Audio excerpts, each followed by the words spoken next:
নমস্কার বন্ধুরা, BD art গ্যালারিতে তোমাদেরকে স্বাগত। আজকে তোমাদেরকে শেখাবো একদম সহজ পদ্ধতিতে কিভাবে তোমরা বাড়িতেই বেনুনি টার্সেল তৈরি করবে। তার টার্সেলটা তৈরি করার জন্য আমি একটা সুতোর বল, কাঁচি, গ্লু আর টেপ নিয়ে নিয়েছি। প্রথমে 12 সেন্টিমিটারের 8টা সুতোকে এক জায়গায় জড়ো করে নিয়েছি।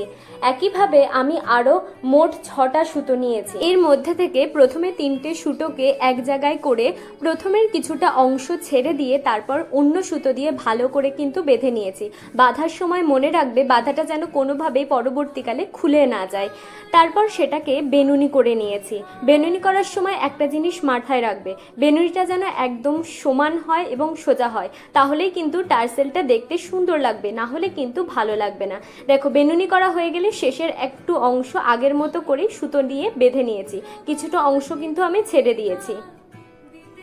একইভাবে দেখো, দুটো বিনুনি করে নিয়েছি।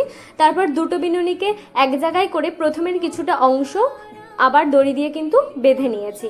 শেষের অংশটাও একইভাবে আমি দড়ি দিয়ে বেঁধে নিয়েছি। এরপর বেনুনি দুটোকে জয়েন্ট করার জন্য একটা ছুঁচে সুতো পরিয়ে নিয়ে মাঝখান দিয়ে একটু একটু করে সেলাই করে নিয়েছি। সেলাই করার সময় মনে রাখবে সেলাইটা যেন খুব টাইট না হয়ে যায়, তাহলে কিন্তু টার্সেলটা দেখতে ভালো লাগবে না। আর খুব ঢিলাও যেন না হয়ে যায়, তাহলে কিন্তু টার্সেলটা খুলে যাওয়ার সম্ভাবনা রয়েছে।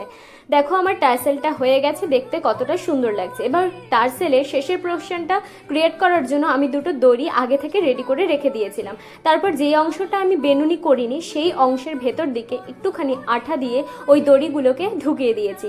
তারপর অন্য সুতো দিয়ে দেখো কিভাবে আমি টার্সেলের শেষের দিকটা কিন্তু পেঁচাচ্ছি। এই দড়ি পেঁচানোর সময় মনে রাখবে যেন একটা দড়ি আরেকটা দড়ির ওপর না উঠে যায়, পরপর যেন সমানভাবে যায়। আর মাঝে মাঝে সুবিধার জন্য একটু করে আঠা দিয়ে নেবে, তাহলে কিন্তু এর বন্ডিংটা খুব ভালো হবে। আর শেষ হয়ে গেলে একটুখানি আঠা দিয়ে জয়েন্ট করে নেবে, দেখবে কতটা সুন্দর হবে। দেখো, দুদিকেই আমি একইভাবে করে নিয়েছি আর টার্সেলটা কিন্তু খুব সুন্দর হয়েছে দেখতে। এইভাবেই কিন্তু তোমরা বাড়িতে একদম সহজে বেনুনি টার্সেল তৈরি করে নিতে পারবে। তো ভিডিওটা কেমন লাগলো অবশ্যই কিন্তু কমেন্ট করে জানিও, আর চ্যানেলটাকে ভালো লাগলে বিডি আর্ট গ্যালারিকে সাবস্ক্রাইব করে দিও।